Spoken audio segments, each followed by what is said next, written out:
Sura Al-Ankabut. Ang gagamba. Sa ngalan ng Allah ang mahabagin ang maawain. Alif Lam Mim. Inaakala ba ng mga tao na sila ay pababayaan na lamang? Sapagkat sila ay nagsasabing, kami ay naniniwala, at sila ay hindi nasusubukan?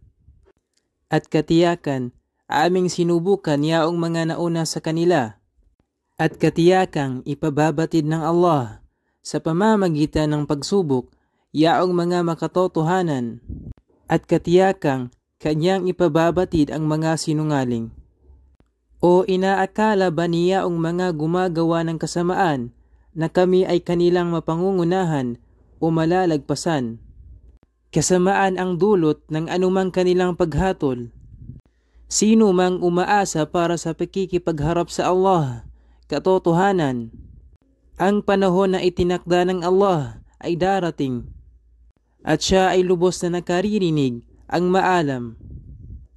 At sino man ang nagpupunyagi, ay nagpupunyagi para sa kapakanan ng kanyang sarili. Katotohanan, ang Allah ay mayaman, walang kailangan sa mga nilikha. At yaong mga naniniwala at gumawa ng mga gawaing matuwid, katiyakang aming papawiin mula sa kanila ang kanilang mga kasamaan, at katiyakang sila ay aming gagantimpalaan ng ayon sa kanilang mabuting ginawa. At aming itinagubilin sa tao ang pagiging mabuti sa kanilang mga magulang. Ngunit kung sila, mga magulang, ay magpunyagi upang ikaw ay magtambal sa akin na wala kang kaalaman nito, sa magkatuwid, sila ay huwag mong sundin. Sa akin ang inyong pagbabalik, at aking sasabihin sa inyo ang anumang inyong laging ginagawa. At yaong mga naniwala at gumawa ng mga gawaing matuwid, katiyakan sila ay aming papapasukin sa paraiso kabilang ng mga matutuwid. At sa mga tao ay may ilang nagsasabing, kami ay naniniwala sa Allah. Ngunit kapag ang isa sa kanila ay dumanas ng hirap para sa landas ng Allah, kanilang itinuturing ang pagsubok o hirap ng mga tao bilang parusa ng Allah. At kung ang tagumpay ay dumating mula sa iyong Panginoon, sila ay nagsasabi, katotohanan, kami ay nasa inyong panig. Hindi ba ang Allah ay lubos na nakababatid ng anumang nasa dibdib ng lahat ng mga nilikha? At katiyakang nababatid ng Allah yaong mga naniniwala, at katiyakan na kanyang nababatid yaong mga mapagkunwari. At yaong mga di naniniwala ay nagsasabi sa mga naniniwala, kayo ay sumunod sa aming landas o pamamaraan, at aming papasanin ang inyong mga kasalanan. Subalit, sila ay hindi magpapasan ng alinmang bagay mula sa kanilang mga kasalanan. Katotohanan, sila ay mga sinungaling. At katiyakan, sila ay magpapasan ng kanilang sariling mga dalahin, at ibang mga dalahin kasama ng kanilang mga dalahin. At katiyakang, sila ay tatanungin sa araw ng pagkabuhay na muli tungkol sa anumang kanilang laging nilulubid na kasinungalingan. At katiyakan, aming isinugo si Noah sa kanyang mga mamamayan, at siya ay nanatili sa kanila sa loob ng 1,000 mga taon, kulang ng 50 taon. At ang dilubyo, malaking baha, ay humablot sa kanila habang sila ay mga mapaggawa ng kamalian. Ngunit, siya ay aming iniligtas at yaong mga kasamahan ng sasakyang dagat. At ito ay ginawa namin, ang sasakyang dagat, bilang isang aya, babala, para sa lahat ng mga nilikha. At aming ipinadala si Abraham ng kanyang sinabi sa kanyang mga mamamayan, sambahin ninyo ang Allah, at siya ay inyong katakutan. Iyan ay makabubuti para sa inyo kung ito ay inyo lamang nababatid. Kayo ay sumasamba bukod sa Allah ng mga idolo, mga huwad na Diyos. At kayo ay nakagawa ng mga hinabi at tahi-tahing kasinungalingan, katotohanan, yaong inyong mga sinasamba bukod sa Allah ay walang taglay na kapangyarihan para sa inyo upang magbigay ng panustos. Kaya inyong hanapin sa Allah ang inyong panustos, at siya ay inyong sambahin, at kayo ay magpasalamat sa Kanya, sapagkat sa Kanya kayo ay ibabalik. At kung kayo, mga tao, ay magtatakwil sa mensahe, katotohanan, maging ang mga pamayanang nauna sa inyo ay nagtakwil na. At walang nagkaatang sa sugo, maliban ang tungkuling ipalaganap ng malinaw ang mensahe. Hindi ba nila isinaalang-alang kung papaano sinimula ng Allah ang paglikha? Pagkaraan ay uulitin ito? Katotohanan, iyan ay sadyang madali para sa Allah. Sabihin mo, O Muhammad, magsipaglakbay kayo sa mga lupain at inyong tunghayan kung papaano niya sinimulan ang paglikha. Pagkaraan, ang Allah ay gagawa ng huling paglikha sa araw ng pagkabuhay na muli. Katotohanan, ang Allah ay may ganap na kakayahan sa lahat ng bagay. Kanyang pinarurusahan ang sino mang kanyang nais at kanyang kinahahabagan ang sino mang kanyang nais. At sa kanya, kayo ay muling ibabalik. At hindi ninyo mabibigo o matatakasan ang Allah sa ibabaw man ng lupa o maging sa kalangitan. At bukod sa Allah, wala kayong magiging wali, tagapangalaga, tagapagtaguyod, at walang makatutulong. At yaong mga di naniniwala sa mga ayat, kapahayagan ng Allah, at sa pakikipagharap sa Kanya sa kabilang buhay, sila yaong mga nawalan ng pag-asa sa aking habag, at sa kanila ay isang mahapding parusa. Kaya ang kasagutan ng kanyang mga mamamayan ay walang anupaman, malibang sila ay nagsabing, siya, si Abraham ay inyong patayin, o siya ay inyong sunugin, subalit siya ay iniligtas ng Allah mula sa apoy. Katotohanan, naririto ang mga ayat, aral o tanda para sa mga taong naniniwala. At si Abraham ay nagsabi, at kayo ay kumuha lamang bukod sa Allah ng mga idolo, mga Diyos-Diyosan bilang isang bigkis ng pagmamahal sa inyong pagitan sa makamundong buhay. Ngunit sa araw ng pagkabuhay na muli, kayo ay magtatakwil sa isa't isa at inyong susumpain ang isa't isa. At ang inyong hantungan ay ang apoy, at wala kayong matatagpo ang makakatulong. Kaya si Lut ay naniwala sa kanya, kay Abraham. Siya si Abraham ay nagsabi, ako ay mangingibang bayan, hijra, para maglingkod sa aking Panginoon. Katotohanan, siya ang ganap na makapangyarihan, ang tigib ng karunungan. At aming iginawad sa kanya, kay Abraham, sina Isaac at Jacob. At aming itinalaga sa kanyang mga anak ang tungkulin ng pagiging propeta at kasulatan. At aming ipinagkaloob sa kanya ang kanyang gantimpala sa mundong ito. At katotohanan, siya ay nabibilang sa hanay ng mga matutuwid sa kabilang buhay. At banggitin mo si Lut, nang siya ay magsabi sa kanyang mga mamamayan, katotohanan, kayo ay nagkasala ng gayong kahalayan, na walang isa mang nauna sa inyo ang nakagawa nito sa lahat ng mga nilikha. Katotohanan, inyong nilalapitan ang inyong kapwa mga lalaki, at inyong hinaharangan ang mga daraanan, at gumagawa ng bawat kasamaan sa inyong mga pagtitipon.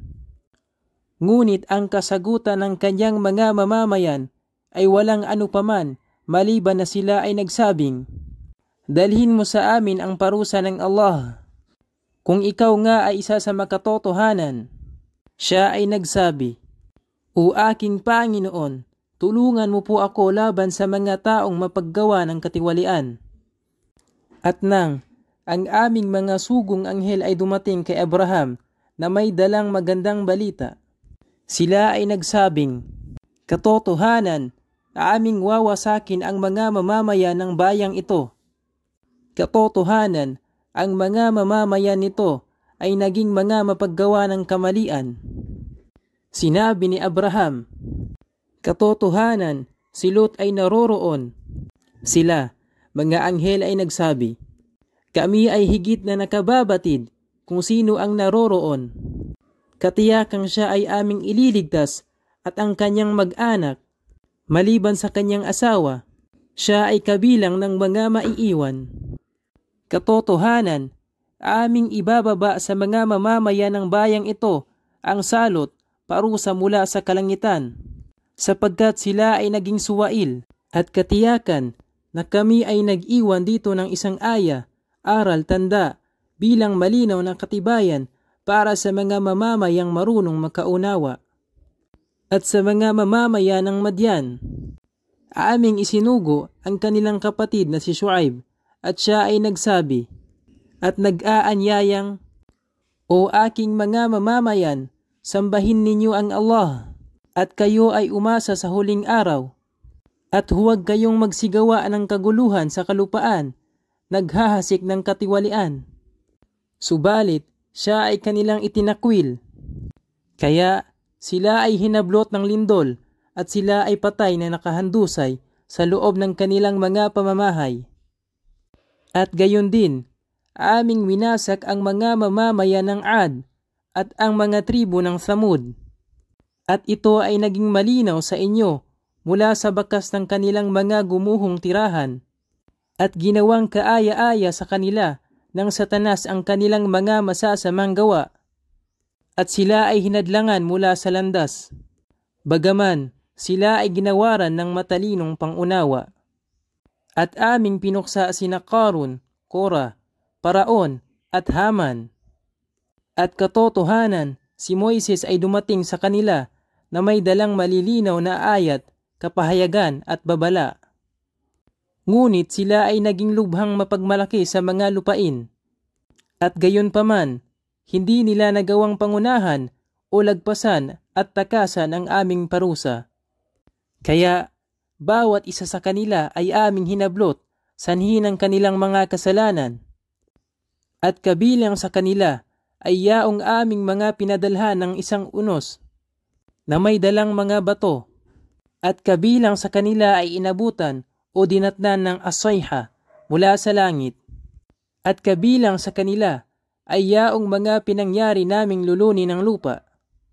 At kabilang sa kanila ay aming nilunod, at hindi ang Allah ang nagmali sa kanila, bagkus sila ang gumawa ng kamalian sa kanilang mga sarili.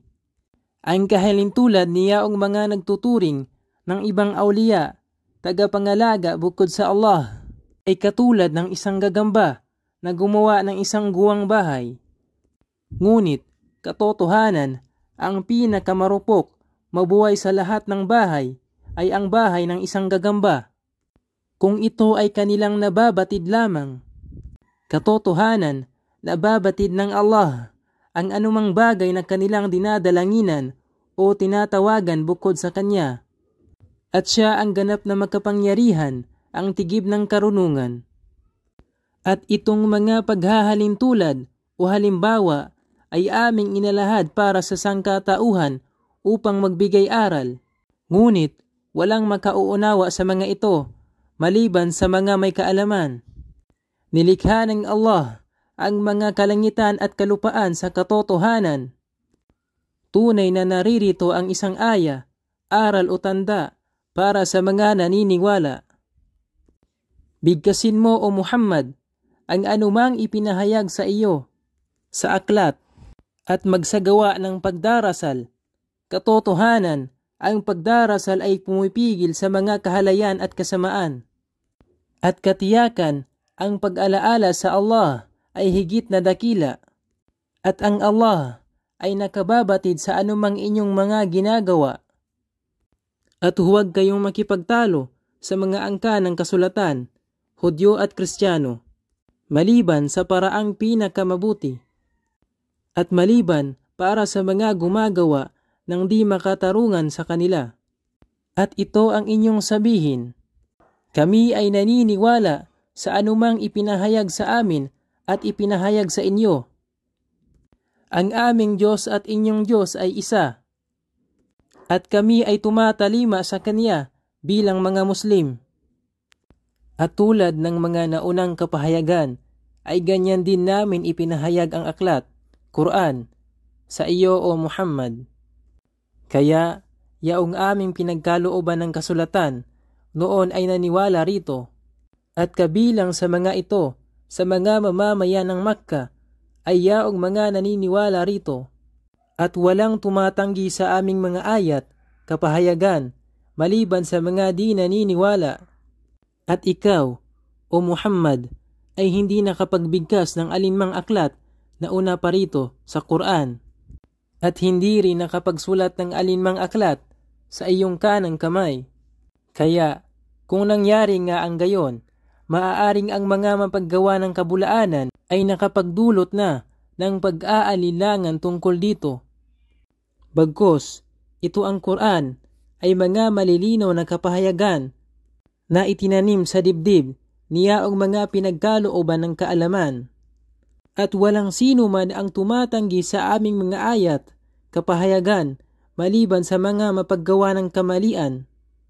At sila ay nagsasabi, bakit walang aya, kapahayagan, palatandaan o himala ang ipinahahayag o ibinababa sa Kanya mula sa Kanyang Panginoon? Sabihin, ang mga ayat, kapahayagan, palatandaan o himala ay nasa Allah, at ako ay isa lamang malinaw na tagapagbabala.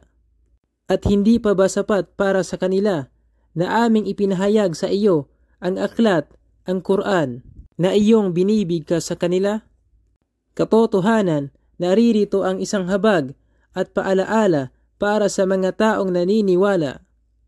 Sabihin, sapat na ang Allah bilang isang saksi sa pagitan ko at sa pagitan ninyo. Nababatid niya ang anumang nasa mga kalangitan at kalupaan. At yaong mga naniwala sa kabulaanan at hindi naniwala sa Allah, sila yaong mga nawalan o naging mga talunan. At kanilang hinihiling sa iyo na madaliin ang parusa para sa kanila. At kung hindi nga lamang para sa naitakdang panahon nito, marahil ang parusa ay dumating sa kanila. At katiyakan, ito ay darating sa kanila nang biglaan habang sila ay walang kamalayan hingil dito.